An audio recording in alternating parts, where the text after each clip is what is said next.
Warning, the following stunts are done by trained professionals. Actually, we're not trained.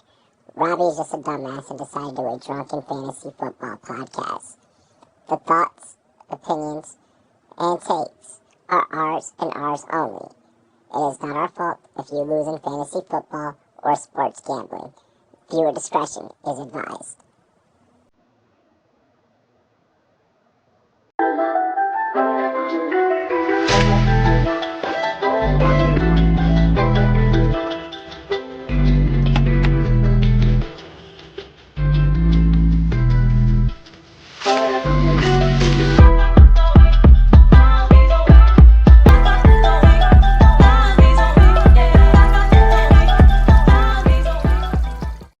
What is good,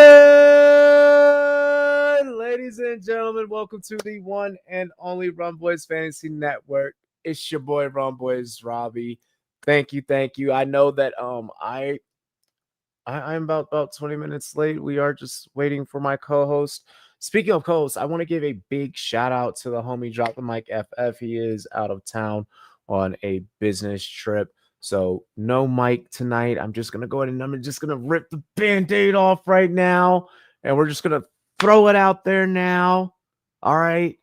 So I am letting you guys know it will be just a Taco and I show ever so slightly as soon as he gets here. I've been here. I've been prepared. I have so it's not. I just want to throw that out there really quick. This is a great time for our sponsors and our ads.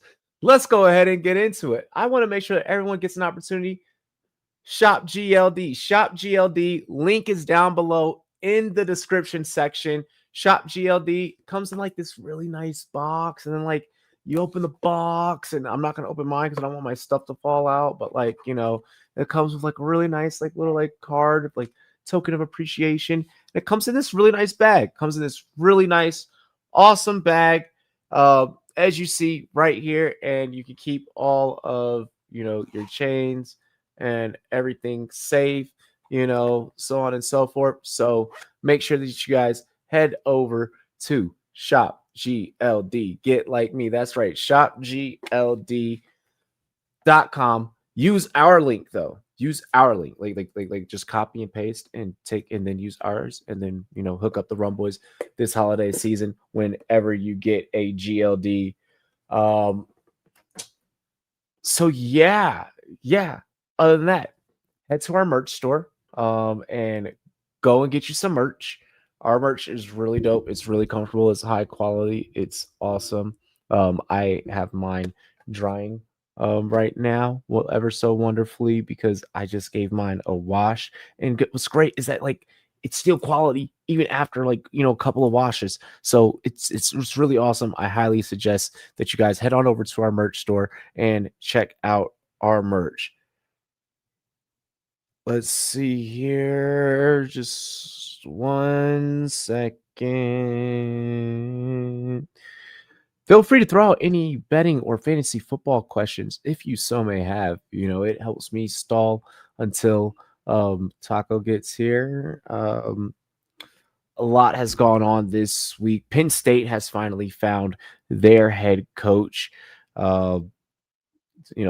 We were going to make that a topic, but I'm just gonna go ahead and I'm gonna dive into the Penn State topic for you first. Just give me 1 second here. So Matt Campbell is going to be the new head coach for Penn State. Matt Campbell actually, has a pretty decent resume. Damn good resume. Look at me and what he's done with Tulsa, not Tulsa, Iowa State. Of course, Tulsa was way back before that, but what he's done with Iowa State. This one is a little bit weird because no one really thought that he was going to leave Iowa State, and the money that he was being paid at Iowa State, it didn't really make sense to leave. Iowa State inflated the contract so heavily to where and had it built in a way to where a buyout was going to be required. And Penn State said, well, practically not necessarily required, but you would have to like go well beyond the dollar value. And Penn State said fuck it and went ahead and did so. So I mean, shout out to Penn State for finally getting their head coach. Oh my fucking gosh. So elite. Ladies and gentlemen, TDS Taco. Hey, what's up, everybody? I am not giving you your normal introduction after making me have to wait. We are now actually going to dive right into the real show sheet. Cheers to me, cheers to you, all the rum boys and girls. What it do? Dilly dilly. Cheers, mate. Woo! Needed that. Italy will qualify, but gonna have to face the wrath of Canada. Hey, World Cup season coming. I barely even got to look at the World Cup draw. I'm gonna have to go back and look at that. That way I can thoroughly entertain conversation. But if we're gonna have to go through Canada, I'm not sorry for you. Look, Italy hasn't been great in soccer since the year 2000s. Let's just be fucking for real with each other. So let's just throw that out there. Thursday night football. It's always electric whenever these two teams meet up with each other. And I'm, of course, talking about the Dallas Cowboys and the Detroit Lions, who went and battled it out last night. Last night, no exception to the fireworks between these two NFC teams. It was a 44-30 affair in which Dallas lost. Down goes Dallas. This improved Detroit's playoff hopes to 54%. I think I had a typo on the show sheet, and for some reason I put 50. It's 54% to be able to get into the offs. I beg the question: can Detroit get into the offs as we look down the stretch and we look, at the rest of the schedule? And what do you make of Dallas down the stretch? I believe their opportunity has dropped down to about 8%. I'll just go ahead and voice it. I don't think that they make it. And is Gibbs a potential 101 in fantasy next year? Tuesday we talked about a Chan possibly being one, and now tonight, after last night, we were talking about Gibbs. Take it away, Taco. Well, first and foremost, Dallas is dead in the water. Mathematically speaking, when we looked at what they needed in order to make the playoffs, and that loss pretty much gave them no fucking shot. Their best shot is the division now, but pretty much in general. And the Eagles really don't have that tough of a schedule coming down the stretch. I believe that they have like a 2-game lead currently on them, if not more. I mean, well, now. Yeah, it's like at least 2.5 with them having the loss. The loss, and then them still having the upcoming game. So, for Dallas' sake, they need the Eagles to lose and lose out. The other team that they have a chance to possibly take, and this is a harder one, would be the Packers. But the Packers schedule has 2 games versus the Bears and 1 game versus the Broncos. So you would need them to get a little bit cold. I don't see how either team can honestly make the playoffs with that kind of a path. The Lions, I just this year I kind of don't see them making it. I think it's hard to see. Go ahead. I'll let you wrap. I was gonna say it's really kind of hard to see any of these NFC teams that have their positioning lose it. The Bears, maybe, they maybe have an outside shot at the division. So they'll beat the Steelers. So they'll beat the Steelers. They can compete. They can bang with the Rams. We just saw Carolina beat the Rams. So they can bang with the Rams. So that's a toss up. So we're not gonna just act like that they can't go toe to toe. with Los Angeles. I mean, So like let's say Los Angeles wins that one. I think hands down they beat the Steelers. I think hands down they beat the Vikings. And week 18, if I'm Chicago, I mean, hopefully if I'm Chicago, depending on what happens rest of the way, maybe I I'm guess not maybe the looking at Bears. that as much. I mean, I don't think that the Bears even beat them in week 18. When it comes down to it, week 18, Dan Campbell, Ben Johnson, I mean, I'm I'm not gonna lie. taking Dan. I'm taking Goff. I'm taking Sonic and Knuckles. I'm taking Amon Ra. I'm taking J-Mo. The Bears have probably the toughest schedule because they have 2 games versus the Packers, 1 game versus the 49ers, and 1 game versus the Lions. Yeah, Bears aren't going to secure their spot right now. Bears aren't securing one. This game is coming up on Sunday is going to be super fucking interesting because personally, I think the Packers are a better team. I think the Packers push up. But we're not getting that deep. We're not doing that, right. that deep. But Pay I'm attention saying to that game changes so much for this fucking division. We're staying on last night and these 2 teams from last night. We're not talking about right. I understand. I understand, but now this division is really what's in play. And the division is having a huge, massive. We're not fight. talking the Lions. Just purely only give me Lions talk.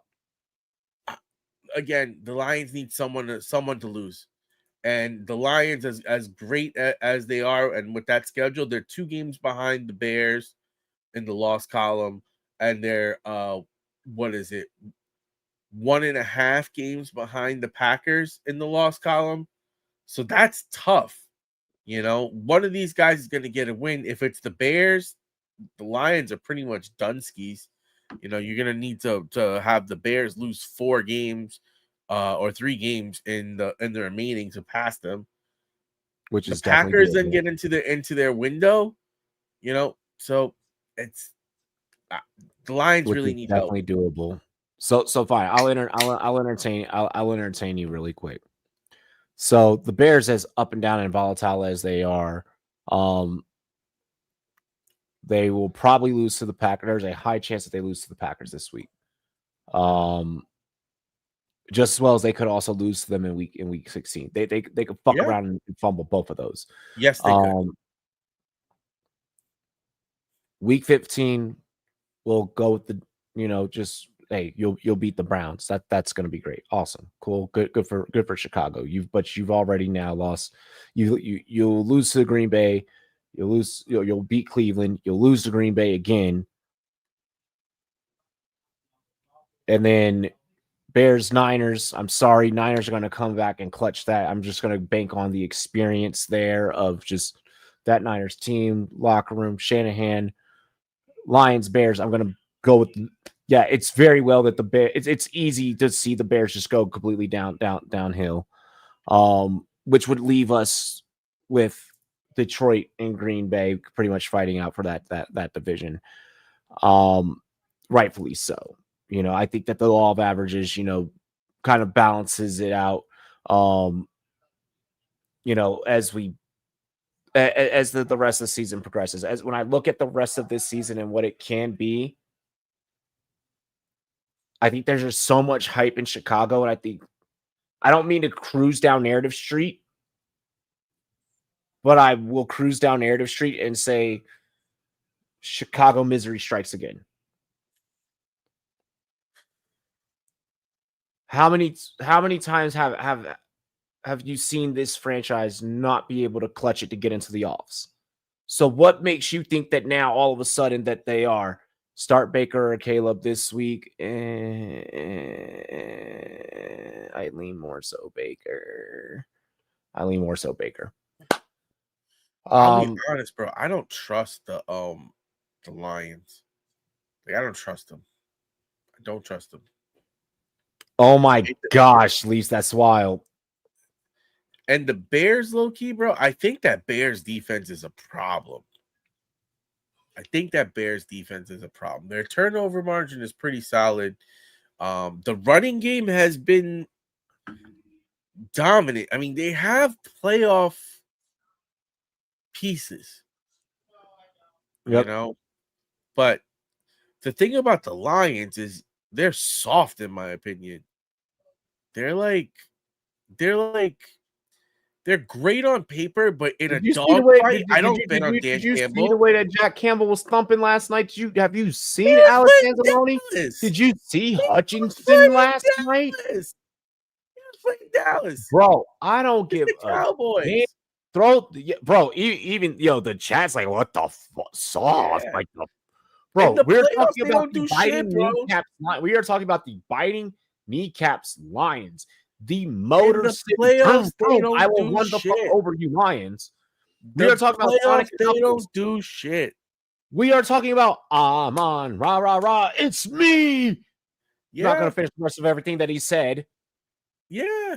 Yeah. Like, J-Mo plays in a fucking ski mask.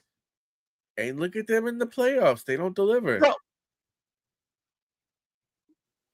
We are talking about getting right. I get what you're saying, but I say they're soft. They don't deliver on a consistent basis. Because this is the same team that's been trying and trying and trying. And they've had Amon rah rah rah the whole time. They've had Gibbs the whole time. Stick a pin in that, because I'm not going to say that I have already started forecasting and writing down for future show sheets. We're going to leave that right there. Put a pin right in what Taco just said. Because that is when Mike gets back from his business trip, that is something that is actually like 2 episodes from now that is actually going to be getting revisited. So we're not going to go any further. For the sake of what clips are going to be. Like, I'm planning out the content in my head, and I'm planning out like what I have like direct leafs to do for like short form. We're leaving that right there. Good job, Taco. Let's go over to the Dallas side of the equation. It is a 8% chance. Oh, they're done. Dallas. I just want to take a look at their remaining schedule, because here's the thing. Here's the thing. It could be it could very well be one of those things of, oh no, like we came up just short. I mean, last night I don't think that is necessarily the nail in the coffin. Okay, they play Minnesota next. No, that's the nail in the coffin. They played Minnesota next. They won't lose to Minnesota. Los Angeles will be the nail in the coffin. I just don't see them getting the wins now. They'll beat Minnesota. They'll be feeling a little bit high. Things will alter that. It'll adjust their numbers. So like the fan base will be like, there's a chance. LA will come in, crash the party.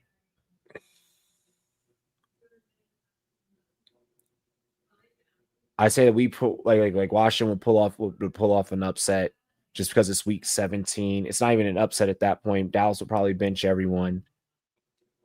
Against New York, so New York could probably come away with that. Like if I'm Dallas after LA puts the nail in the coffin, I'm thinking about next year. Maybe I put my starters out for like a couple of series, but that's about it, for like maybe like a half. And I think that Dallas could be one of those teams when we talk about, remember the Fantasy Football Fears segment that we did on Tuesday? I think that Dallas could be one of those teams where it's like, I have, Pickens in fantasy. Oh shit. Pickens only played 1 quarter, or 2 quarters for me, and only gave me 9 points. Fuck, and I think that I could see Dallas being one of those teams from a fantasy standpoint when we look at the remaining of the schedule, when we look at the fact that fuck, what if they do lose to Minnesota? Oh, fuck. Because Dallas, like that's the weird part about this is that Dallas last night. So, I mean, why wouldn't they just do it the rest of the way and say, fuck it, it's already done? If you already know that it's done at this point, you're just pretty much waiting on the purposes of mathematical elimination for the sake of it. Why not just be like, giddy up, boys, get ready for next year? Like, Jerry's not going to do it. But I mean, I don't know. That one's a weird one. That whole situation is fucking weird. It's like you did everything, traded for all these defensive pieces at the trade deadline. Your defense was supposed to be all great, everything. In the game that you needed to win, you went out and you shit the fucking bed. Bad. Chose not to play football until halfway through the third quarter. Yeah, I mean, the wild card here that there is for the Cowboys is the Eagles' schedule is Chargers, Raiders, Commanders, Bills, Commanders. Depending on how the Commanders feel, they could really fuck shit up. But I mean, that fucks shit up for them too. There's a lot of teams. There's a lot of teams that are not great right now that have great things going for them in the future. Jackson Dart, there are teams that have something to prove, that have no problems, I feel like, going out there and being like, I'll take whatever fucking draft pick I get and, handle what I got to handle. I want to go punch someone in the fucking mouth and prove my point and show what I can be for next year. I think that's what made Carolina the conversation that they are when we talk about teams that are in the hunt out, on that bubble, like with Detroit, that, I think when we talk about teams that are on that bubble, I think that's what made Carolina so good, this year. So we'll see. I could see Dallas allowing last night to kind of carry over into these upcoming weeks against some opponents that they should be winning games and very well fucking losing those games because morale is shot. I mean, to the Dallas point, I had to turn off the TV after that play on CeeDee Lamb getting that concussion, bro. I was like so fucking livid. So livid. Oh, bro, I was so mad because I'm out Drake, and then there goes Lamb. I was like, no fucking way. Yeah, bro. That's gonna be something to watch for next week. Hopefully he's Jerry good. Jerry Jones.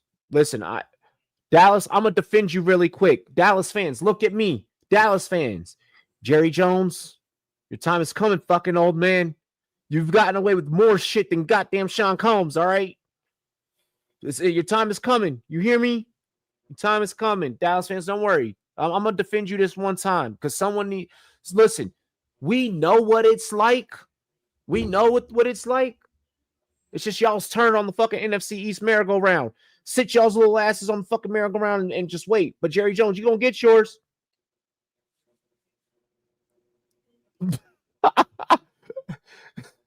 Hey, Taco, your owner going to get there soon. Bro. Ours got his. We got him the fuck up out of there. These guys are that old money, bro. The daughter runs fucking the police department. Them niggas ain't going nowhere. That's wild. Nowhere. That's wild. Yeah, their daughter's the commissioner of police over here. Gibbs a potential 101 in fantasy. I mean, I think there's validity to it, just because he's so explosive. But in my heart, I probably would still take Jamar Chase. I can respect that. Like there's for people that are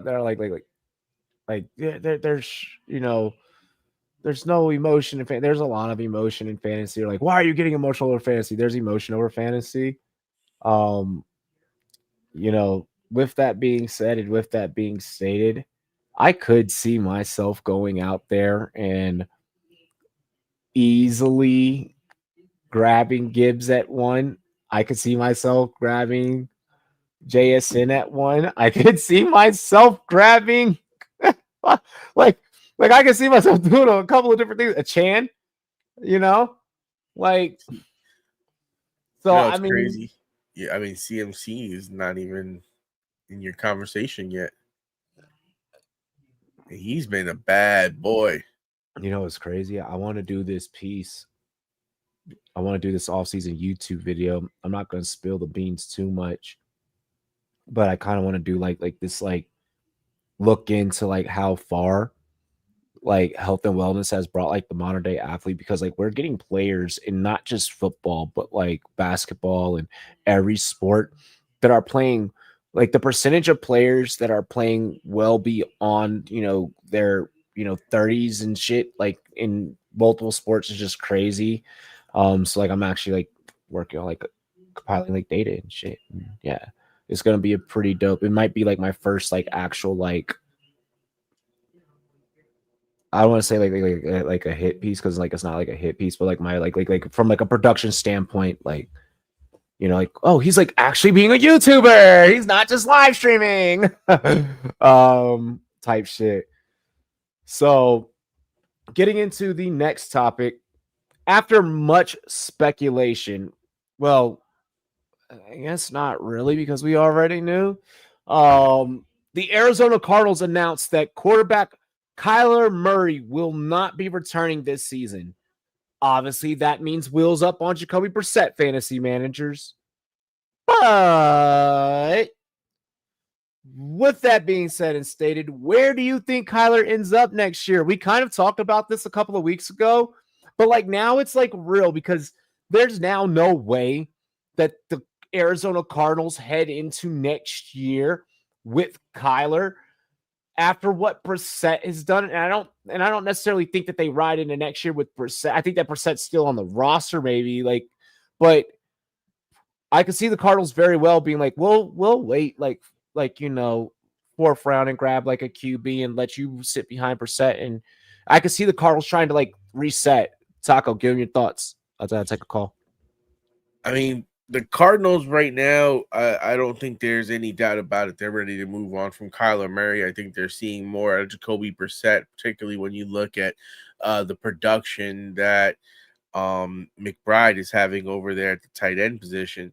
I do think that they probably would love to draft a quarterback, but I don't think that they'll be in the position to. But he probably walks. And I think that you see one of the teams that you know, kind of loses out this QB cycle and doesn't get like the top guy. I think you probably see one of those teams possibly looking at Kyler Murray. I look at a team like the Jets. You know, that seems like a team that would be willing to throw a chance at it. I look at a team like the Steelers would be a team that should be in on that. When you look at everything going on with the Falcons, I don't know how you don't think that's a interesting scenario. You know, it's uh, a couple of places. I mean, Minnesota. I mean, you can't deny that they're gonna need some sort of competition. So I think he'll have a couple of opportunities. The question is he gonna be able to revive his career? I think going to a team like Minnesota is really appealing from a coaching standpoint when you've seen what they've been able to do and what to develop and how it changed, you know, guys like Sam Darnold's career and the way that we even saw Carson Wentz look. And I don't think that Kyler Murray is necessarily a bad quarterback, but I think that this situation has finally run its course, and I think that they're just ready for separation. And when you come in as a number one pick, there's an expectation, and I would say that Kyler has failed to live up to that expectation. I would say he's failed to live up to his talent. Now the question is, can another coach or another organization get the best out of him? And we look at, you know, guys like Baker Mayfield, where once they get that next opportunity, they find that spark and they find that swag that they used to have. And I think that is something that you could see happening with Kyler Murray in the right situation. Because, you know, as much as people want to, you know, think that it's just about the player, in a lot of cases, it's the player being in the right situation to mesh with their talents and their abilities with the right coach. And that is a big key. So him landing in the right spot is going to be really, really pivotal. Yeah, his size at the position does really make things a lot more difficult for him. But I would say his speed also, should offset it. And it just seems like I don't know, he just never found his rhythm again, because for a while he was going good. He had that team heading to the playoffs, and then boom, I don't know if too much Call of Duty, or if he became a Fortnite guy, or if he really let all these distractions get to him. But at the end of the day, there needs to be some professional growth from him to get himself back into um his potential, back into what he could be, because that's a shame for a player to go down like that. um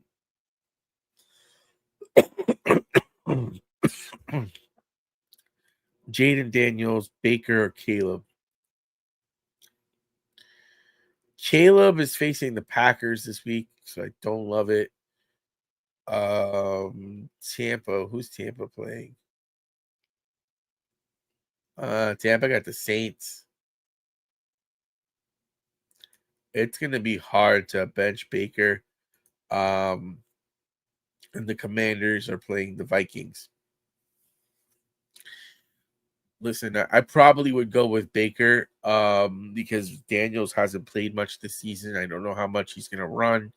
I don't know what kind of rhythm he's gonna be throwing the ball. Whereas Baker, the playmaker, has been delivering for fantasy owners in and out throughout the season.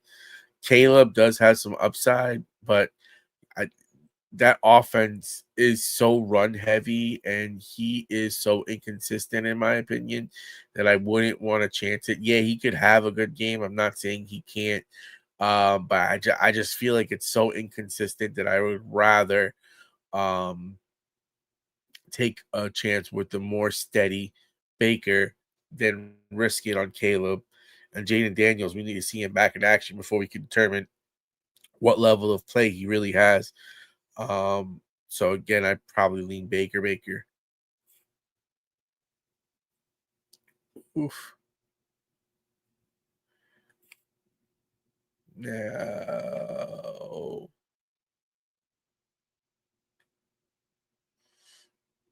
This is a long call. But the good thing here is what do we got here? Picked up Jaden Daniels, and now I have Drake May, Jaden, and Brissett. Yo, Drake May has been a fucking beast, bro. I got him in a league that I have with Gibbs, and it's been a fucking monster show.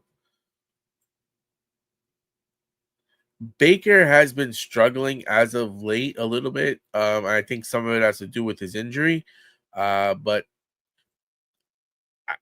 in this matchup versus the Saints, I believe they're playing this week, I would rather take a shot with him than over Caleb for sure, because Caleb has been more horrific than Baker. And Jaden Daniels, again, I don't know what I'm gonna see or what I'm gonna get. Whereas with Baker, I do think he has that big game in him, and he's starting to get his healthy pieces like Bucky Irving, and so forth. So I would side with Baker, even though again he hasn't been as dynamic in the last couple of games. Bro, I'm in the same exact position in one league. I have CeeDee Lamb and Drake London, bro. Oh my god! And right now I'm tied in a 3-way tie for first place. I have the low stack on points, so I'm in third place out of it. And I needed CD to go off, and the guy I'm facing had Aubrey, so like they fucking nullified each other. So it's tough. It's really tough. but shit fucking sucks. I'm lucky I have Sutton, but I had just traded away Alec Pierce to get Joe Burrow, so I'm out depth. I am off. Holy shit. Alrighty. Yeah. Picked up Jaden Daniels. Now I have Drake May, Jaden, and Brissett. Nice. Just hesitant because Baker has been horrible even in good matchups. Yep. Yeah, bro. I got held hostage really quick. But we're off. We're good to go now. With CD and London out, my starting wide receivers are going to be Christian Watson, Boudier, going into the first playoff round. Oh my gosh. Yeah. That blows. I have the same exact situation. Hold up. I forgot to. There we go. Now I can hear you. I'm really praying in that league that fucking what's his face?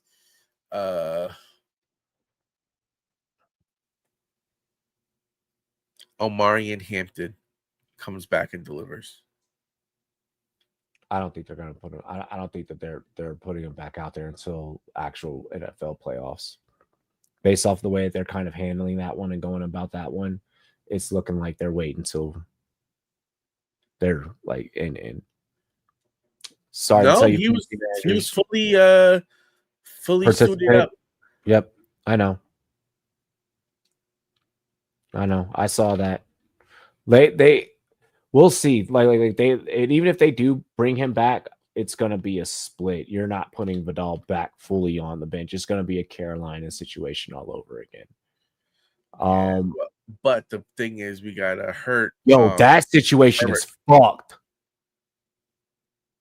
Which one? The Carolina situation.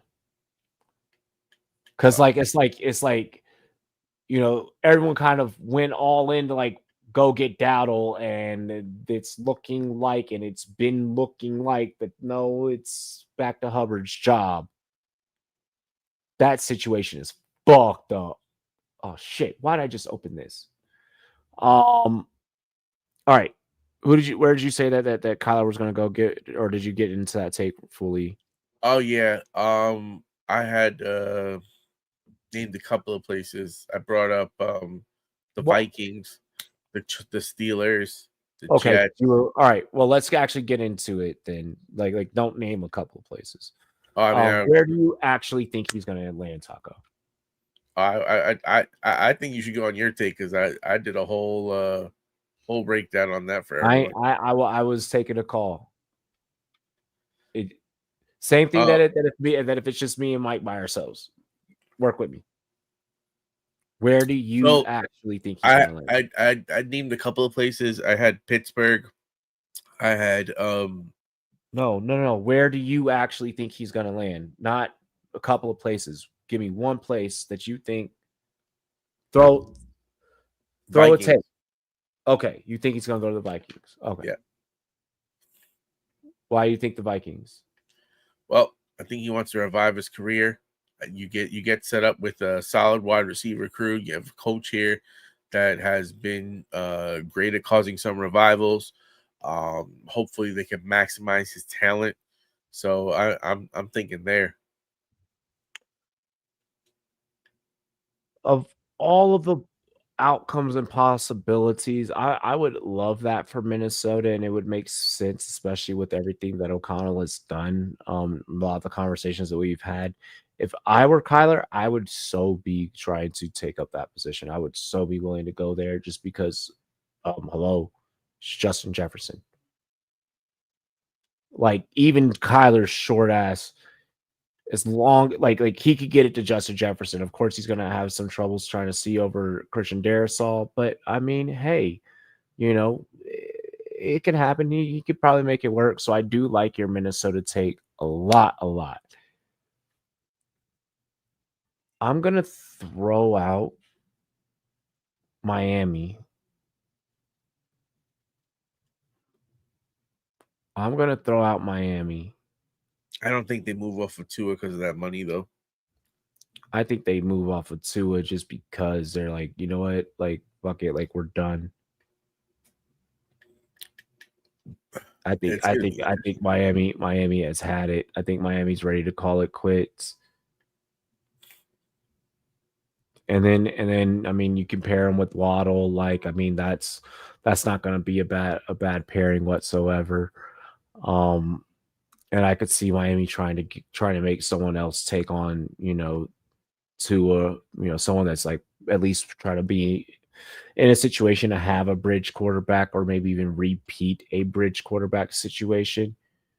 So that's the way that I kind of see that shaking out.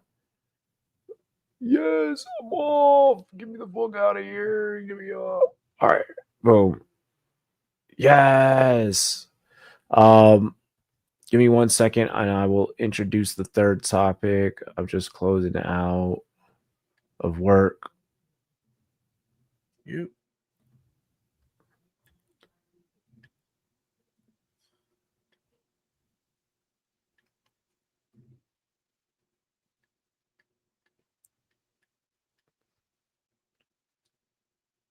Perfect. Yes. Free me from my fucking chains. Free at last. Free at last. Thank God Almighty. I am free at last. I know the feeling.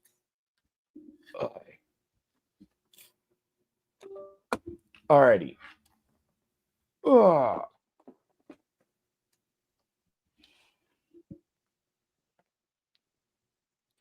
Hold up. Can you still hear me? There we go. Alrighty. Parker, A.D. Mitchell, or Kyle Pitts? I'd probably go A.D. Mitchell.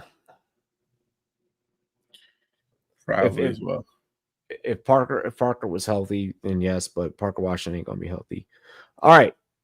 Let's get into the topic number 3. I'm gonna now get this beer properly into my system. I'm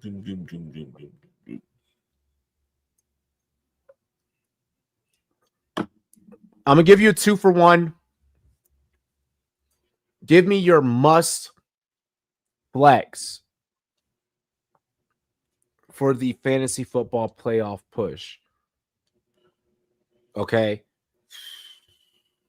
And then also, like you don't have to go like look. I want people to go out there and win. You don't have to say nothing for TikTok. You don't have to try and clip farm. Like, I want people to win. So give them your must flex that you're playing in the flex. If you want to go hot take, go for it. I don't care. And then also, what game should viewers be tuned in and anticipated for the most? What is one game that like you're like, yo? Oh well, I mean, I think it's pretty clear what I think that game's going to be. I think that's the Packers versus the Bears. That game has so many implications for not only the division but for some of the wild card standings. Obviously, the only team right now that really has a chance is going to be these Lions. So that game is going to be almost must-see TV from everyone in Detroit, because that's going to be the one that you're probably going to have your best shot at taking. So I'm really excited for that game. And flex-wise, I guess I'll go with someone that's been really heating it up that I kind of regret trading, and that's going to be Alec Pierce. I think that him and Daniel Jones has developed a really solid rapport, and he's been pretty consistent over these last couple of weeks. So I'm flexing him with confidence. No, man. You know, I actually really like that play, Taco. And you know, this isn't me being a dick. Alec Pierce has low key been flying underneath the radar. I mean, depending on I guess like what circles like you're in. For me, with Alec Pierce, I've been playing him in Dynasty a lot recently. In a league where I get to start 2 flexes, so he's ended up being my second flex, and honestly, it's been paying off dividends. As almost as if like he kind of, if I were to envision that league in the format of like a single digit league, there's probably would be plenty of times where I'd be like, yeah, like I could probably play him with confidence, and it seems like that him and Daniel Jones are developing a nice rapport. So I definitely I love that play.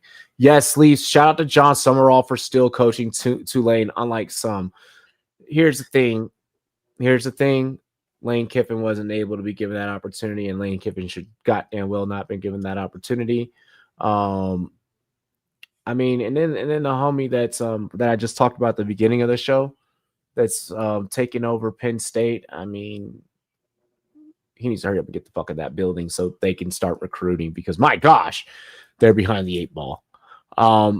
My must watch game, bro. It's so funny that you just said Alec Pierce, because guess who's in my second flex and staff league? I just realized I was like I have a dynasty league, because I was looking at that dynasty league, but then I just looked over at the staff league. I was like, oh shit! I hate that league. It's okay. It's okay that you suck. I hate rolling waivers, bro. Especially on whatchamacallit, on Sleeper. Because it's not my native platform. I'm still a Yahooer. This man called Yahoo. For me, I'm gonna start off with my game. I'm gonna start off with my game of the week, and dog, I'm so torn. Good thing that we have a betting slate that I get to talk about so many other sports, but plus like a lot of NFL as well. My must watch is Cincinnati Buffalo, because damn it, Cincinnati is still alive. And like Buffalo has been so like, woo, like these last couple of weeks that I'm just like, ah. And then with Joe Burrow back, it did like, oh my gosh, everything that can fucking happen in this game. Like anything that could go right, and everything that could go wrong. And I just want to gamble on it. Like this game, like it just gives me a bling anytime that I fucking think about it. Like I'm just like, oh my gosh, like Burrow and Allen in the same, like those two offenses. Like just please give me just clash of the fucking Titans.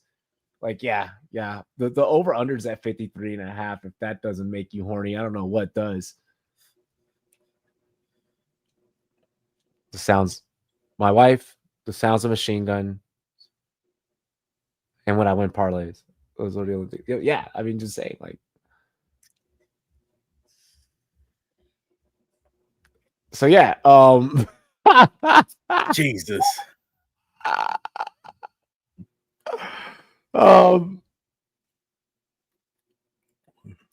I gotta find a league that is actually gonna justify me, my black ass, talking some shit about. Can't throw out David Montgomery because he was already in my flex. You know what? I'm gonna throw out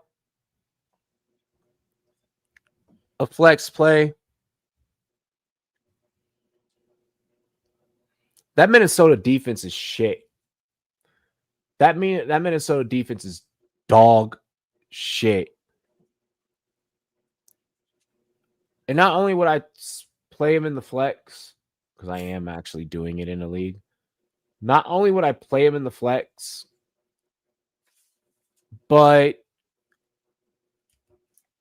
I'd throw down a little anytime TD propski on Chris Rodriguez against the Minnesota Vikings. I like me some Chris Rodriguez. I like him too. And I also like winning money. Started him last maybe week. I don't know. Look. There, that take right there is equal parts fantasy and equal parts gambling. You can marry that take into both things and apply it to both. I'm starting Chris Rodriguez in another league. I like him. Are you going to gamble on him now? Depends. I need a win, so I probably don't want to gamble on them. Fuck my shit up. I gamble on my fantasy players all the time, and still I have a It lineup. depends. I have a lineup that's 10-2. And I It be fucking depends. putting pops in on all the motherfuckers all the time. I was out on Hendo early, and I bet on that and won, and then I was in on Hendo late. Okay, Bet yeah. on that and won. But don't just because you bet on someone doesn't mean they're gonna suck in fantasy. Those Well, things in the beginning, I was betting on him sucking in fantasy because I had him in my team and I had no choice, and I was watching him suck in fantasy. Oh, in the beginning, with all the fucking Stevenson usage, I was hitting under parlays like it was my fucking job. we have a quick moment. We have a quick moment. Let's have this discussion. So both of us guys, we both play fantasy and we both, dabble on the sports books. We're having this conversation now already. Do you believe in betting on your fantasy players? It depends. I get some juju. I feel like if I'm bold enough to draft you, I should be bold enough to fucking make money off. If I'm already making money off you for like a season long league, I might as well be willing, in a lot of cases, I normally am with you, but especially, I don't want to jinx it, bro. I'm not saying the whole team. I'm not saying the whole team, but like if you know, for a fact. So I'm not gonna say no to that. I bet on I had bet on David Montgomery. But the more meaningful the game is in my fantasy league, the less likely I am to bet on them because I don't think that's true. I don't think that's true. It's I don't know. I don't like opening up that can of worms unless I'm like. So you like keeping I have to think it has to be an absolute smash. If you have Hunter Henry on your fantasy team, you're not gonna bet Hunter Henry like receptions or receiving or anytime TD just because he's on you're not gonna you don't want to marry the two. You want to keep your pleasures separate. I mean, as of late, yes, I've been doing way more of that. That's fair. No, that's fair. That's completely fair. I start moving to games instead of player props because it's less risky. I mean, I make money on some of my players. I do it from time to time. Are you just superstitious? Oh, I become very superstitious. I'm a reverse jinx motherfucker. So that's another layer to it because I reverse jinx the shit out of some fucking leagues, bro. They hate me for it, bro. They start cursing me out, bro. They kick me out of group chats because I start reverse jinxing. So hey, yeah, I'll throw out. Hey, I'll read off my last bad beat if you read off your last bad beat. I'll read off my last bad beat. Mine was last night. I got some shit for you. I don't think I have. I've not really been gambling this year. Oh, are you okay? No, I just. You know what it was last year? I went on a really good run. I cashed out. Yeah, you did. That's why I'm like, what are you doing? I cashed out like 1,200 or some shit like that last year, and just like I haven't been able to get it up because I haven't gotten the fucking profit boosts. Bro, those shits used to be fucking so beautiful. Now it's like they don't boost anything. You couldn't get it up? Yeah, it's like doesn't do it for me. Like I don't sit there and be like, oh my god, like you were getting off at that one bet. And I'm just like, I haven't been there, I haven't been there. And, I was making good money in basketball last year, betting like fucking live. Bro, in NBA's been treating me nice, low key. Bro, next thing you know, I'm $150 deep in a game, and we're like, "What the fuck?" I'm betting, like, just keep on going live. Next thing you know, up 350. I'm like, all right. Okay, so I don't do that. I've got. I mean, that shit was intense. I keep my totals private. Like, and I try and like keep my winnings private, but that's also because like looked at my stats the other day. And I'm like, I need to be very fucking careful. Like, I need to be very careful. I need to only play small amounts, and I need to yeah, flying on the fucking radar when it comes to that shit. Do we win bets? Yes. Do we place bets on live stream? Yes. Will anyone ever fucking know, like, what payouts are or anything? Suck my dick. I'll give you the low numbers. I ain't gonna give you the. Y'all remember when I bet Don't do that. Don't do that. Don't do that. Don't Jacksonville? Don't do that. Don't do that. That was beautiful. So I don't put out numbers for a couple of different reasons. Is because one, people pocket watch. I don't like pocket watchers. I don't even like streamers that are like all out there being flashy and fancy. I'm like, you're asking for someone to fucking rob you. Like, it's obvious if I'm betting, I have money to bet. Like, it's obvious, and it's obvious that if I'm betting, I'm more than like at the rate that I also am, that it's obvious that like, okay, he's obviously like winning or he's cashing out. You know, I've always given my secret. Hey guys, yes, I'm building a parlay. The parlay is me building for content for like live stream purposes. Everyone already knows Robbie throws also singles on top of that parlay, you know. So like if it's, you know, like if I'm throwing, I'll give raw numbers. I may say, hey, 5 wins this, but in reality, behind the screens, I may be, you know, throwing like a 10 or a 20 on a parlay, but then I'm breaking that down into singles, and then boom, and then that's also how my stats with betting are inflated the way that they are. Yeah, usually I'll post my my bets, so I keep it pretty public. But I had a stretch here in October that was a bit rough. I was like 1 off on about 4 straight. That shit was annoying.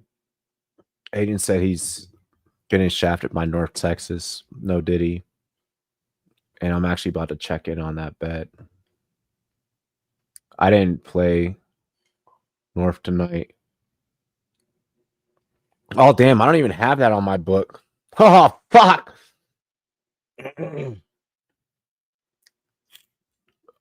We are going to talk plenty more on the other side of the show because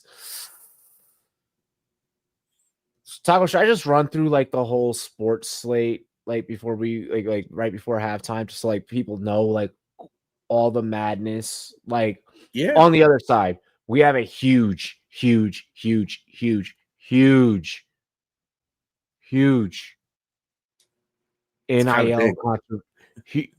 controversy that we have to fucking talk about. Oh, like we have a huge like NIL controversy to talk about. It's a crazy fucking slate this weekend. We got college football championship weekend. So a lot of teams, you know, fighting for conference championships. Not really going to do too much like the big teams that are already kind of locked into their seedings with the college football playoff. But maybe some upsets can happen. A lot of opportunities there. We got UFC 323. We got a huge, not huge, but we have a pretty decent PGA tournament this week where we're getting pretty good odds on Scotty to obviously close top 5. But there's also, you know, JJ Spawn like out there as well. Hideki's out there. So I'll probably run through a couple of bets there. Obviously, a Chell slate. Obviously, an NBA slate. Obviously, a college basketball slate. And obviously, a huge NFL slate. So much action that we're going to be able to pick from and build some bets this weekend. So I hope you guys are ready for the best bet segment on the other side of the show. I'm Robbie. That's Taco. Shit's, hey, I know it's the season to be nice, but on the other side of the show, the bets are going to get real fucking naughty. Vegas, you look out. We'll see you in a few. Yo, Tune into the Rumboyz, where the fantasy kings reside. Rumboyz Robbie dropping jams, got the league on our side. From the waiver wire to the trade block, we scheming like pros. Building squads to smash the books, watch the haters hit the road. Prop bet popping off, we cashing on the underdogs. Bark, Vegas lines getting crushed, leave us in city in the dark. Over on the yards, other on the picks, we calling it precise. Rumboyz Network got the sauce, turning dubs into a vice. Rumboyz, hype train rolling through the grid all night. Setting lineups that ignite, winning leagues, feeling right. Beating Vegas every Sunday, stacking chips like it's our throne. Dilly dilly to the dollars, pour it up, we on the zone. Rumboyz, fancy fire. Rumboyz, bets on fire. From the pod to the payout, we the squad that takes it higher. Dilly dilly. Strolling through the Discord vibes, raw like a rookie can't rush. Rumboyz crew dissecting matchups, no fluff, just a hush. Receivers torching corners, we said it first, now the check's clear. Running it back for the boom, while the books drowning beer. League champs crown themselves with our weekly hot takes. Sleepers waking up, Giants bust getting the breaks. From zero to hero, your roster's reborn in the booth. Rumboyz Fantasy Network, spitting truth, chasing loot. Hey, hit play on the pod, let the energy surge. We the pulse of the playoffs, making grown men converge. Prop on the anytime TD, we nail it, no sweat. Vegas sweating bullets while we feast on the bed. Rumboyz, hype train rolling through the grid all night. Setting lineups that ignite, winning leagues, feeling right. Beating Vegas every Sunday, stacking chips like it's our throne. Dilly dilly to the dollars, pour it up, we on the zone. Rumboyz, fancy fire. Rumboyz, bets on fire. From the pod to the payout, we the squad that takes it higher. Dilly dilly. So raise your glass to the Rumboyz, they're always in the game. Winning props, crushing lines, putting leagues to shame. Subscribe, smash that like join the fam today. Rumboyz forever, now go winning dilly dilly all the way. Rumboyz.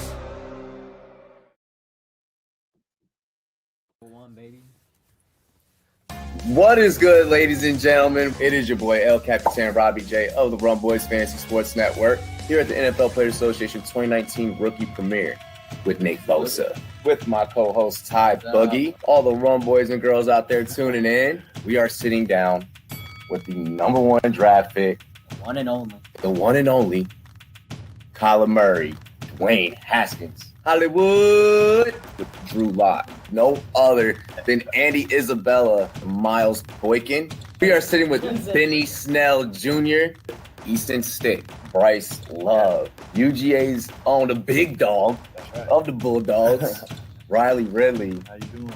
It's Friday. We all got jobs. We got an interview to do. National championship winner, NFL draftees, TJ Hawkinson, Iowa Hawkeyes. What is good, brother? Hey, it's good to be here. Hey, welcome. ACCR, right? Oh, you already know. Hail to the Redskins. I gotta ask, you're gonna play the Browns? Like, are you gonna just burn them again? What you think you do? I mean, I think the media put us against each other. I like them so. You're friends. We were in a hot tub time machine, bro. Yeah, he's cool. He plays video games just like me. That's what we really do. For me, be able to break the all-time Russian leader in 3 years. You know what I'm saying? Shout out to the UK O-line, man. Y'all did that. When you wake up in the morning, you don't want to have to feel like you're doing work. Exactly. You want to feel blessed and excited to do what you're doing day in and day out. And I can truly say that. As always, ladies and gentlemen, cheers to me, cheers to you, all the Rumboyz and girls. What it do? Dilly. That was live, man.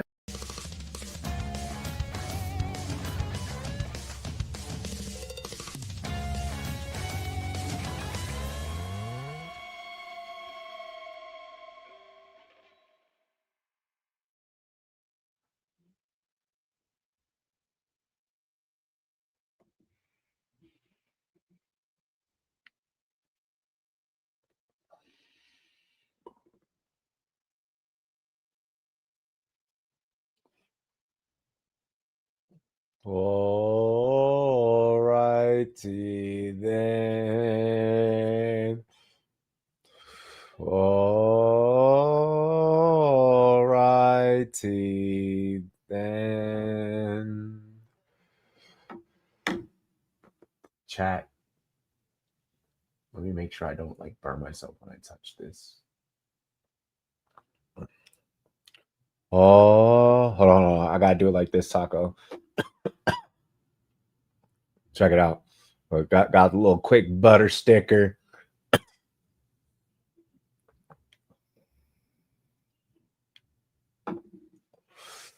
All righty then. You should have the Halo fucking music in the room. Oh.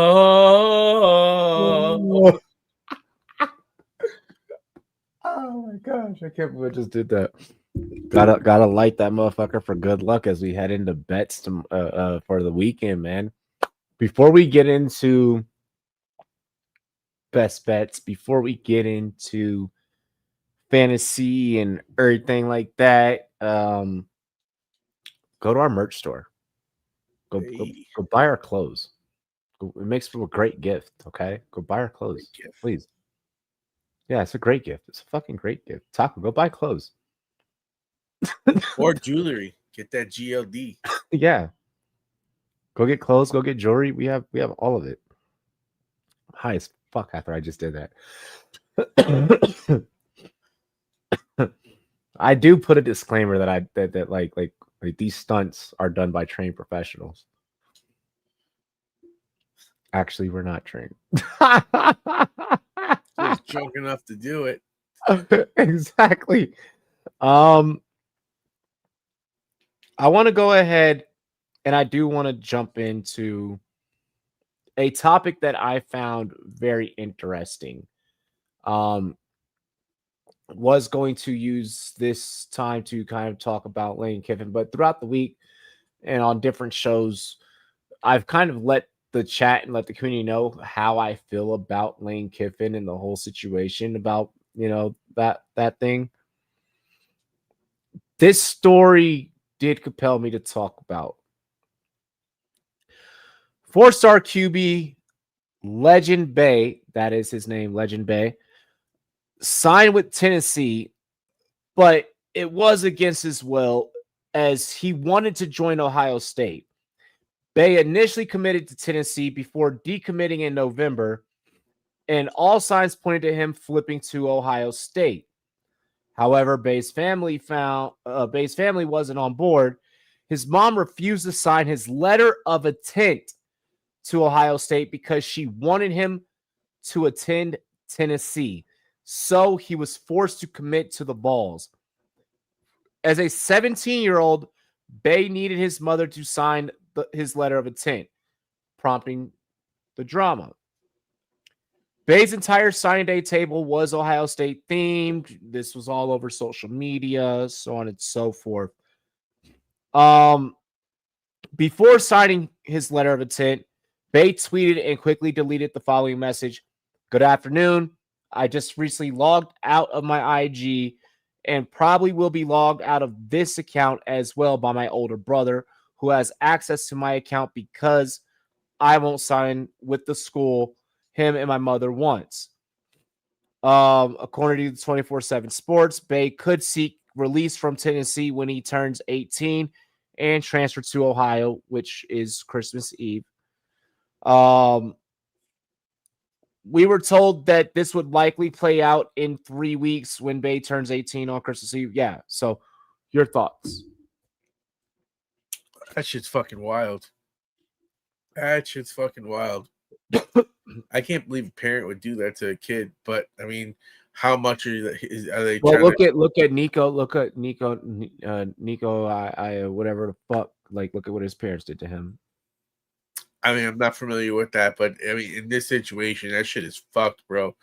So Nico had a NIL deal with Tennessee, where like he was like getting like he was good. He was taken care of.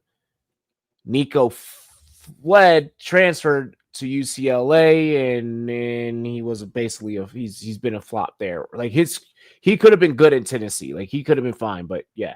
So yeah, continue. I'm sorry. Got it. And you know what the crazy part is? The parents could be right, but you can't make that decision for your kid like that. It just doesn't work, because the kid has free will. And if at the end of the day that's where he wants to be, like, you know, you have to let him fall and make his own mistakes, or, you know, leap to his own successes. That is your job. So I don't think you're doing the parental job by trying to force them to a place that he doesn't want to go. Bad parenting, bad brother, all around. Like, you know, even if you don't like it for them, you can't hold him hostage like that. I think what makes it so interesting, in my opinion, in this NIL era is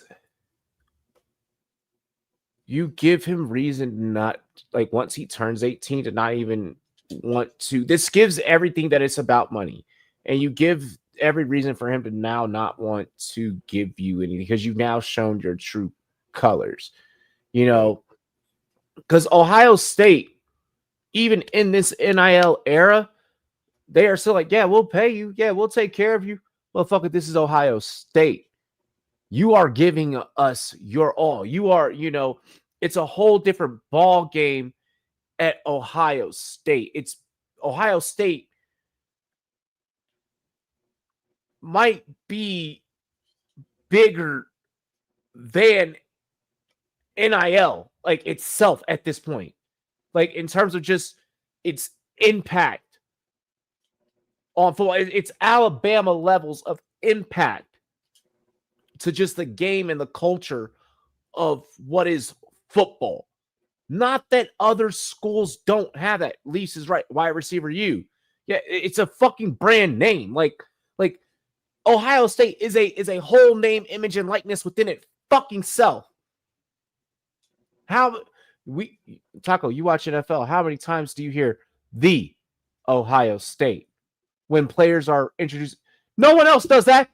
There is no the Notre Dame. There is no the Virginia Tech. There is no the Villanova. There is no the Penn State. No one else. There's the Ohio State. There's no the Alabama. They say Alabama, Roll Tide. Like, it's completely different. That's just a fucking culture. And we're also talking about a culture that is ingrained and embedded in the birthplace of the sport it fucking self. It's not that there's nothing wrong with Tennessee. I found myself with this, you know, and also comparing it to the Nico situation. Okay, what's wrong with Tennessee? I don't think that it's necessarily maybe anything wrong with Tennessee itself. Tennessee finds themselves, you know, always year in, year out, being a mid-ranked team, a mid to, you know, like back mid-ranked team. You know, they're not ranked 25, you know, but, you know, you may catch them for it around at 16. Pause. That sounded fucking crazy. You know, but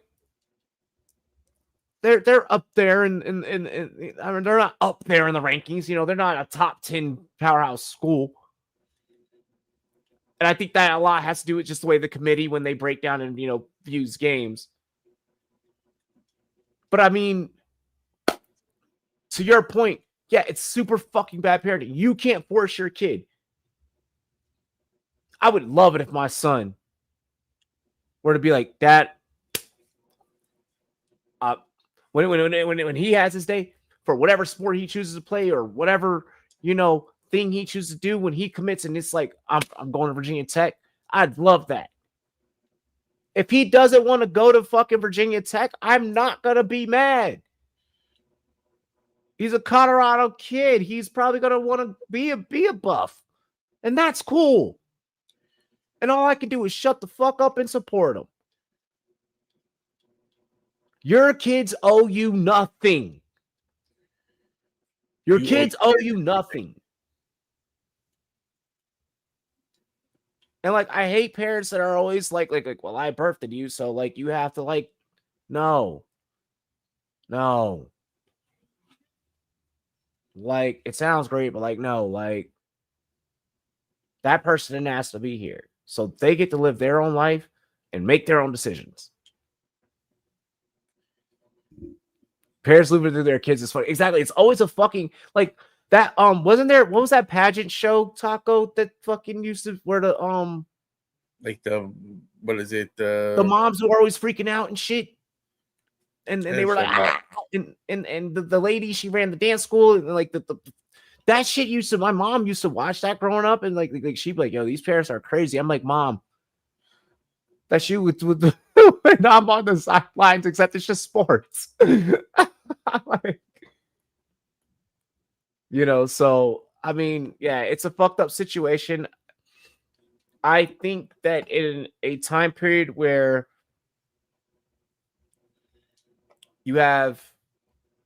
where these kids are getting offered so much money, like, bro,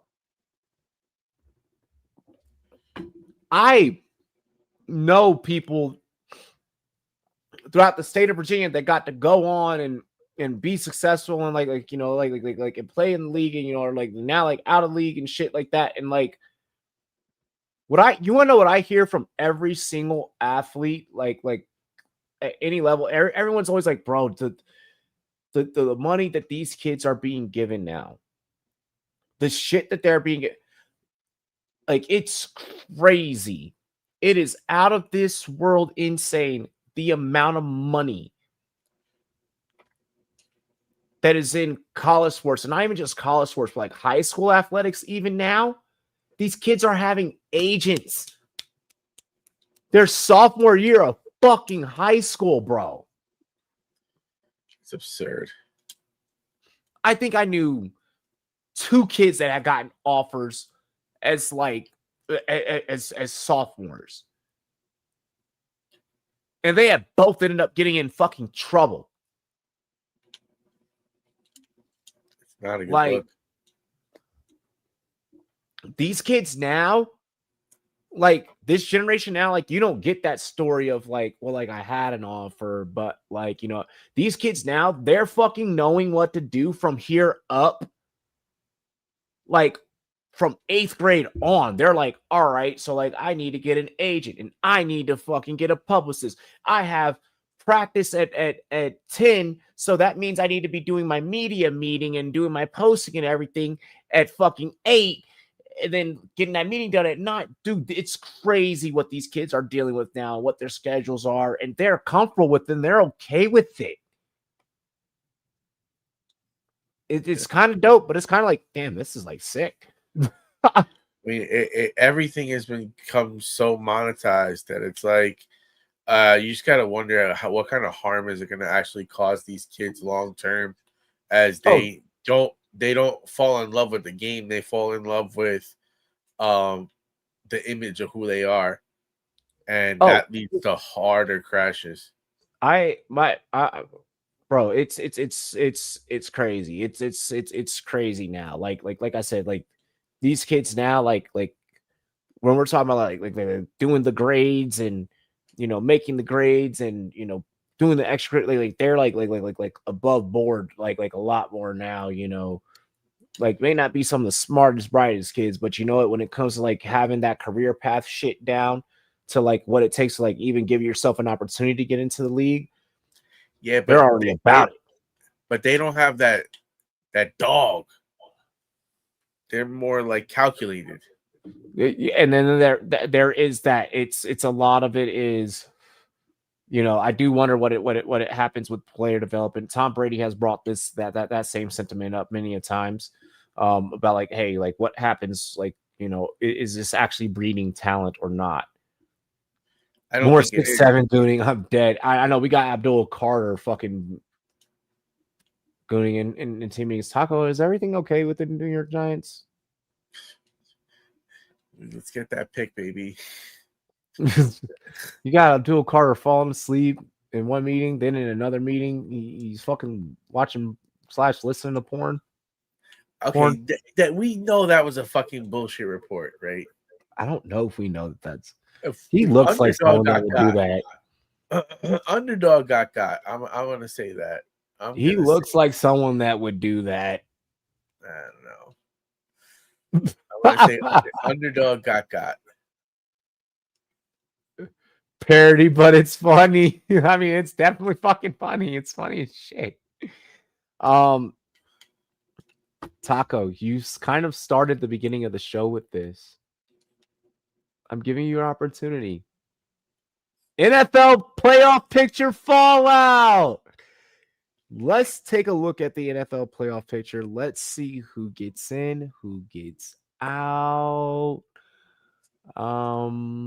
Let's we've been doing this with college football lately, but like I want to wait for our next like college football breakdown. So yeah, let's talk about it. I mean, I think I'm bringing it up right now too, so I'm gonna share the screen.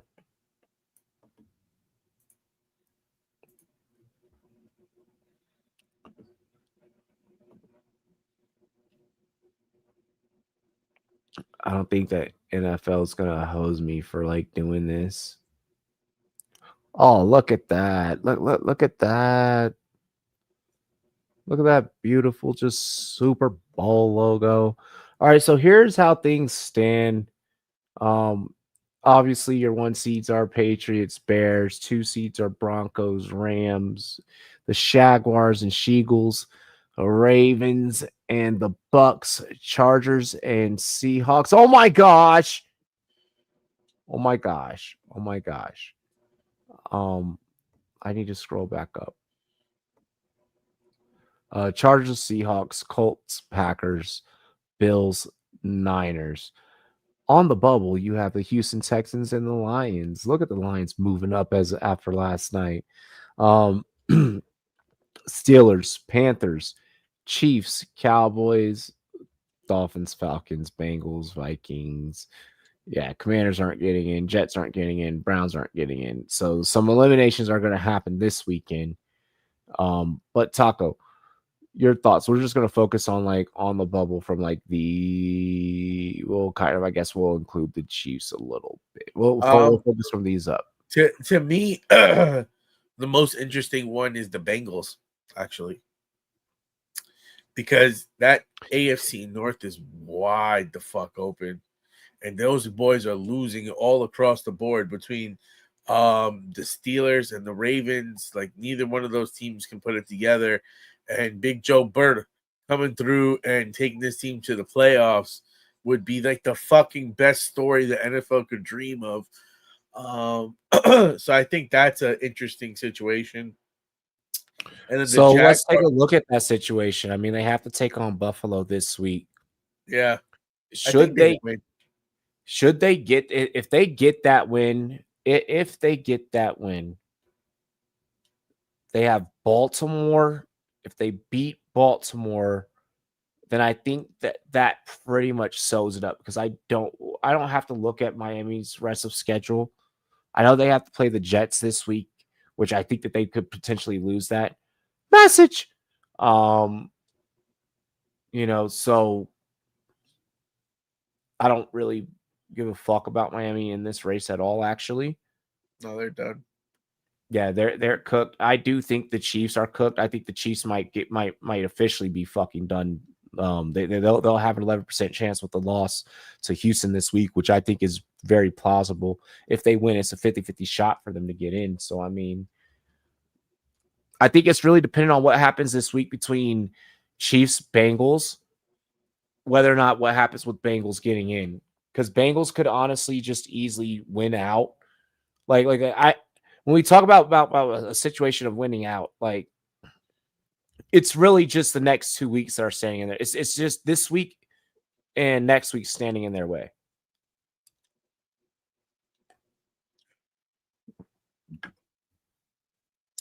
Also, the Texans and the Jaguars have an interesting path to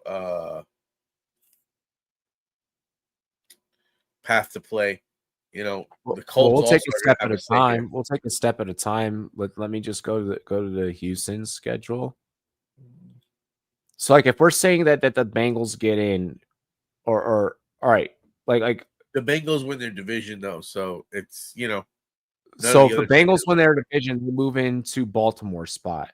Yep. So then you have Baltimore falling out. Yeah. Okay, so we got Baltimore out. Then let's look at Houston. Houston is looking at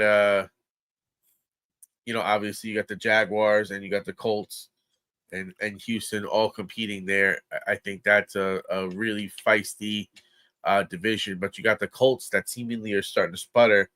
The Jaguars, I've never been a firm believer, and the Texans are I think seemingly the with that Texans. great defense I starting to think get the rolling. Texans beat. I think the Texans beat the Chiefs this week. Like I Yep. said, do you think they beat Arizona and Las Vegas? Dude, they have a really easy schedule down the stretch. Who, Texans? Yeah. If they get over this hump this week, the rest is cake. I mean, not necessarily cake because it's still the NFL, but I mean, yeah. And what's the Jaguar schedule look like? I don't know. They got the Colts this week. I think the Jags have a scrap ahead of them. Hang on. This matchup versus the Colts is going to be big. So Jags have Colts, Jets, Broncos, Colts. So they're just getting into the nitty gritty of like everyone else of like their division. That the Colts versus the Jags are going to be like fucking deciding fucking a lot. Because the team, like, if they split, there's a chance Texans run up in there. If they split, you know, that might be the chance the Chiefs need to get in there. The fact that they have those two matchups, if one team sweeps, gets interesting.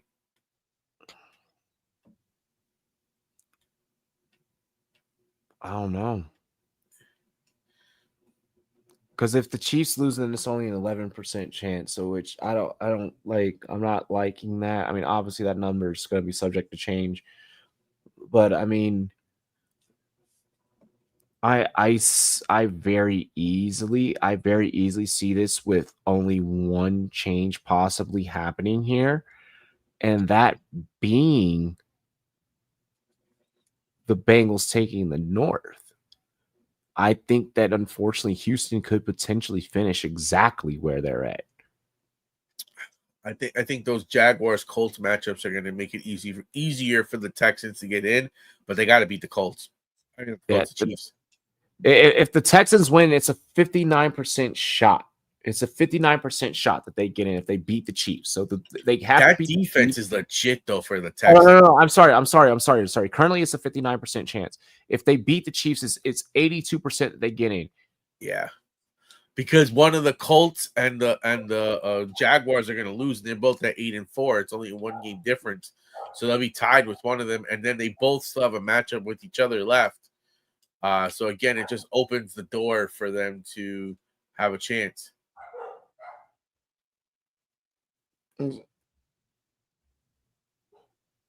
Oh shit.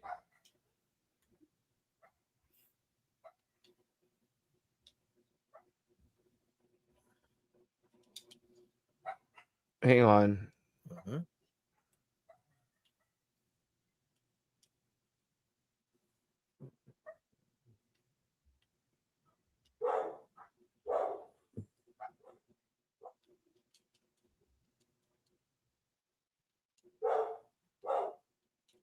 Hold on. Yeah, Texas could go on a 3-win streak. I don't know. I think, and then Chargers, Eagles this week. Like, it's gonna be tough. But for now, I'll lock in Bengals squeaking in. What are we thinking about the NFC side? The NFC side, I think we did a pretty big breakdown the other way. I think the Bears versus the Packers are really gonna decide what happens here, and low key the Panthers with the Panthers and Panthers are on a bye right now. But that division is going to be up for grabs because you know Panthers the Panthers are pushing. Panthers could win the South. Yeah, Panthers could win the South. That's interesting to me. So like So yeah, I think that the NFC South is really going to be a make or break. The West, between the Niners and the Seahawks, Niners on a bye, but I mean that one's going to be interesting to see how that comes out. I think the Seattle is they have that on lock.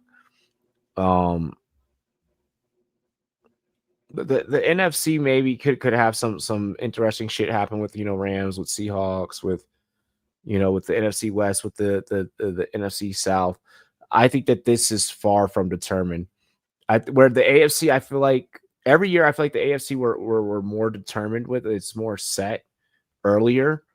With the NFC, I always just feel like it always comes down to nitty gritty, and it always comes down to some bullshit. So, yeah, let's get into our best bets. Taco, do you want to do you want to build a card first, or like, I mean, do you need me to do it?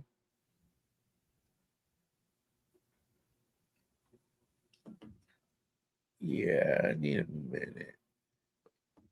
I'll give you a minute. I'll give you a minute. No worries. 1 second. Let me just log in. Let me log in. Let me refresh.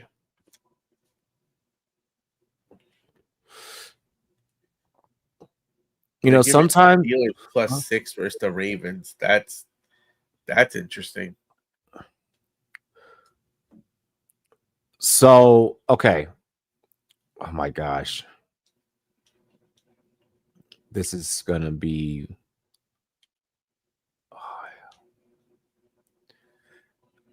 I'm so excited I won't say I'm so excited. I am excited for the off season, for when I'd have Rumboyz Sportsbook, like, and we're doing that show. So that way I can go through these like sport by sport.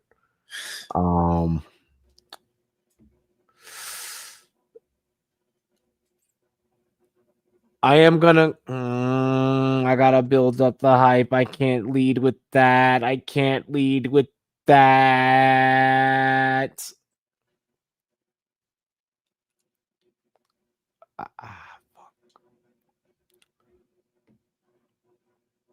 Macy Barber's fighting on prelims tomorrow. Vittori's fighting. Oh gosh. I'm not playing that. Jalen Turner's fighting. Okay, nice. Prelims are stacked, and I might just sit back and enjoy prelims. Like Vittori, I could easily see that going either way. I would say with that fight, the bet that you don't take is probably the best bet.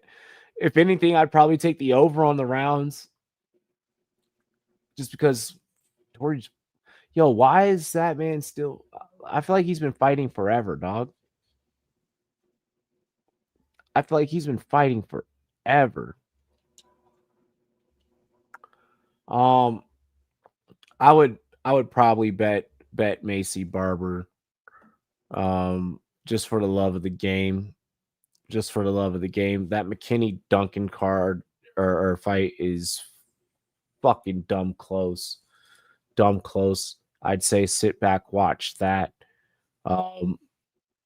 Dawson Torres.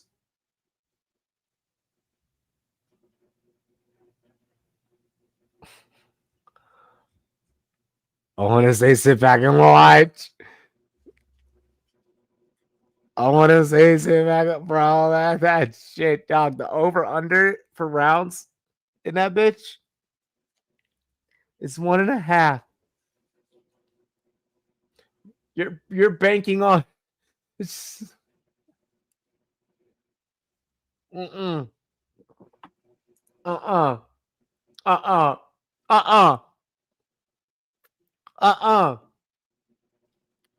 That and the McKinney fights are both 1.5 round over-unders. No.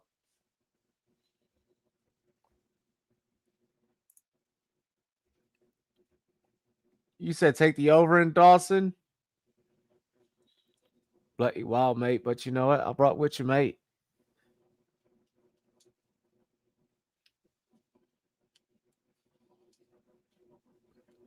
Yeah, Ziam. Yeah, Ziam has it. That's why I was like, I'm not getting any juice on that. But I also want main events. I'm not going to take either of those fights. I'm going to enjoy those as a fan. Right now, Macy Barber's the only thing on the card, which allows me to go in. And we are going to go Peyton Talbot over Henry Cejudo because Cejudo parlay ban list. I was thinking about that myself. So Cejudo parlay ban list. He's old, dude. He's old as fuck. Yes, John. That's why I was gonna wait. He said Frank Ocean. Yeah, we were taking Frank Ocean's boyfriend. That is Frank Ocean's boyfriend, by the way. It's Peyton Talbot. Jean Blockwish. We're just taking old reliable there.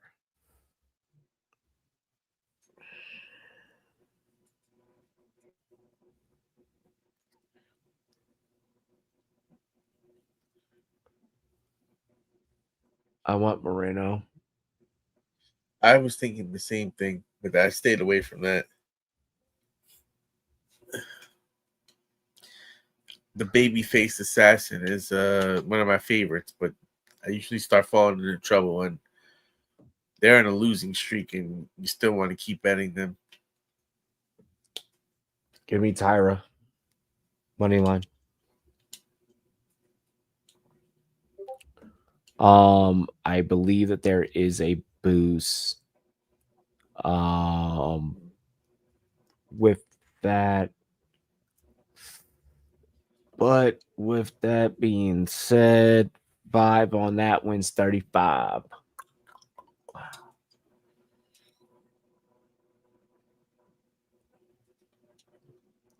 So, hey, it ain't pretty, but I mean,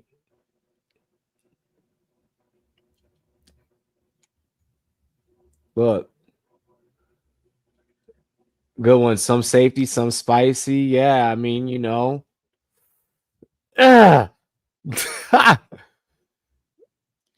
Taco, do you have anything that you wanted to add? Because I did just fucking like I did just submit that to the book. I think I took Pantoja in one of those two. Did you? Yeah, I did or doing one. Oh fuck. I didn't even fucking put those fights in. Damn it. That was all prelims. Yes, Pantoja, and I'm taking Marab. Yeah, me too.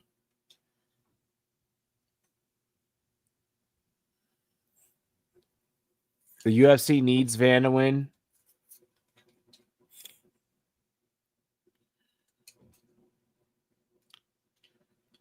Take it, Pinjota.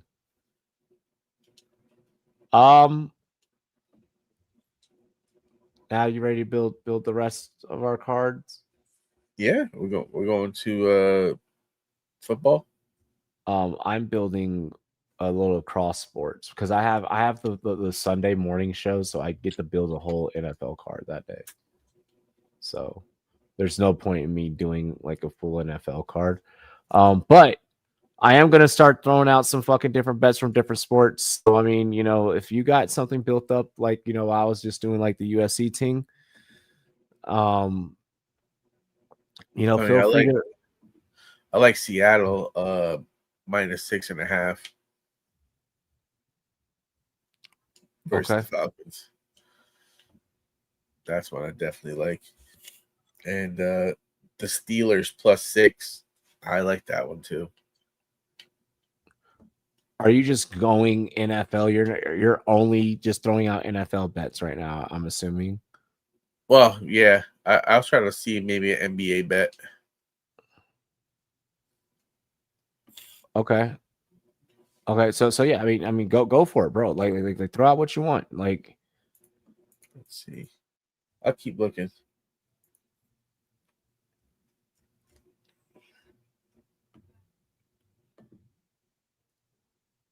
because like I'm building some shit. I'm just like I'm building some shit, and I'm gonna also like name it. Dog. By the way, Pistons are a wagon right now. Really? Yeah, Pistons are a wagon. Like it's to the point where like you can't even get good odds, bro. Like you're not gonna get good odds. Like there's no point in even like you put them on a parlay as cushion. Like the only juice you get on them is spreads. That's it. Like that's what you're getting. That's just me keeping it real. Damn, there's really only one NBA game that I'm filling tomorrow. Damn, skinny Slate, eh? Skinny fucking Slate, eh? Little dirty naughty Slate. Little dirty naughty Slate. It is a naughty slate tomorrow. It is a naughty slate. This might have some cushion baked into it. You guys will know what the cushion like is, because it'll be obvious when I throw it out there. Let's go college football. Oh. Yo, shout out to UNLV actually scoring way more than I thought they would tonight. Did not bet tonight, but fuck. Yo, Tulane just the fact that anyone thought that North Texas, like my whole group chat was like, yeah, North Texas. I was like, y'all niggas is stupid. Like, I was like, you see what Tulane's been stunting this year, bro. Like low key they have. All right, so obviously, look.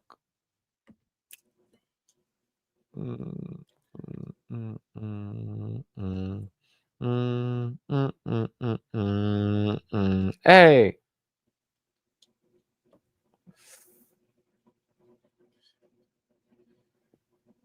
All right. I'm only gonna lay 3 for tomorrow. I'm gonna lay 3 for tomorrow. And then I'll throw some NFL here at the end. All right. My picks for the week. I have 2 college basketball. I'm taking Duke money line against Michigan State. Michigan State is actually a pretty good team defensively, so that's why I did not take the spread. So there's that. Atlanta Hawks. Wait, no. Let me give my other college basketball. Sorry. James Madison, Norfolk State, Battle of Virginia. I understand Tom Izzo, buddy. I understand Tom Izzo. Michigan State is playing nasty basketball, though. I'm not going to front. My other pick for college basketball, JMU. That's the fluff right there is JMU. They're minus 360. NBA, I'm going Atlanta Hawks minus 8.5 against the Wizards. That's the only NBA pick that I have. That's the only NBA pick that I like tomorrow. The rest of the NBA, I'll probably bet props. I'm taking the Jackets to cover 1.5 against the Florida Panthers in puck. I actually have tons of dogs on the card tomorrow. The fuck, Josh Van TKO. Oh, I might have to. Okay. He said, "Bro, learn this lesson." Yeah. With the Panthers, I did. So I'm gonna take the Jackets to cover. I'm going to take the Avs over the Rangers.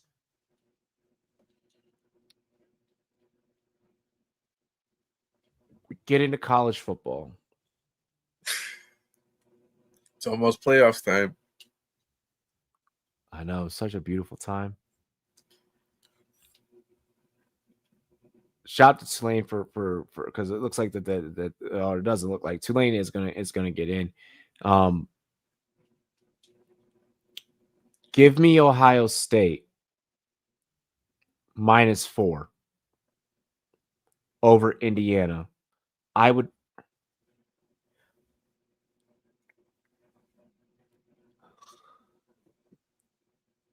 love it if Ohio State lost. I don't have it in me to bet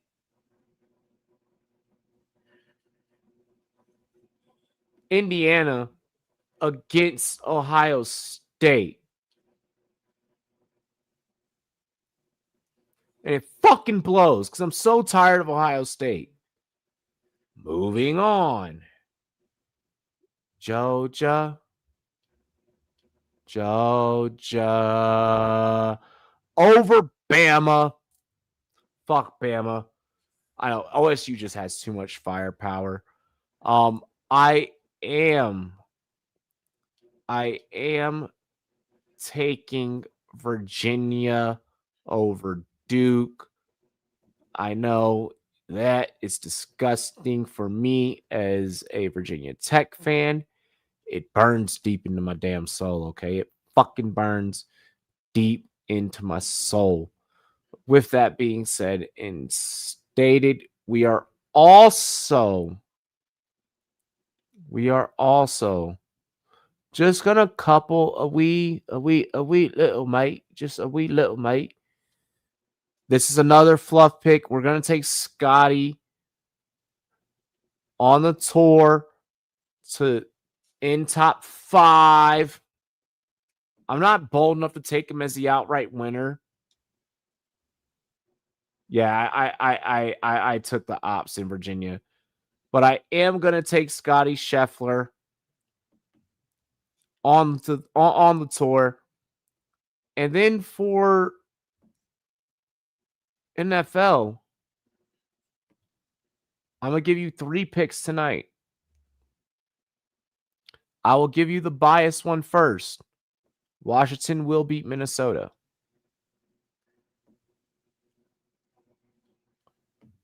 Cincinnati will upset Buffalo.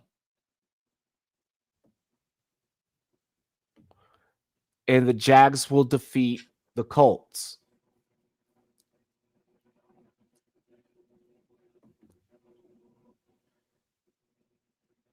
If every pick that I just threw out were to win, 5 for $4,511.47. Jesus. Jesus. That's a good one. I mean, it's not going to hit. Like, that's just too many variables and too many sports with too many things, too many outcomes. Again, these are lotto tickets, bro. You know what I mean? Like, it's possible. It's not probable, but it is possible. It is possible. Yeah, it's better than the 4 digits you pull from the Quickie Mart.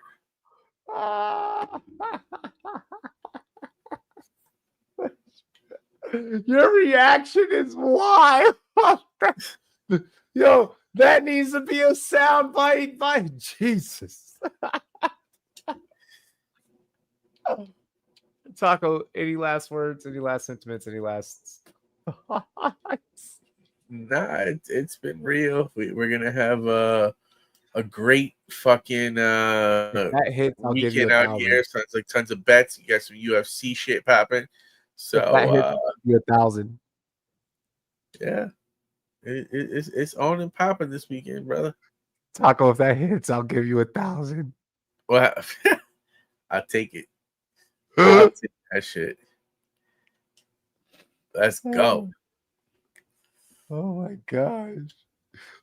I bet Taco ain't never watched golf in his life. He's gonna be watching Scotty Scheffler all week, like, fuck, get in the hole. I'll be saying Tiger Woods, y'all. Infinite supply of baby oil. Catch me on the Sunday morning show. Catch me Sunday all day, all afternoon, all evening, calling the games. I get to spend tomorrow with my son. He got his first birthday party, little preschool doing this thing. Ah, shit. Let's get it. Scotty, you aiming for the woods? Fuck you. Cheers to me. Cheers to you. All the rum boys and girls want to do. Dilly dilly.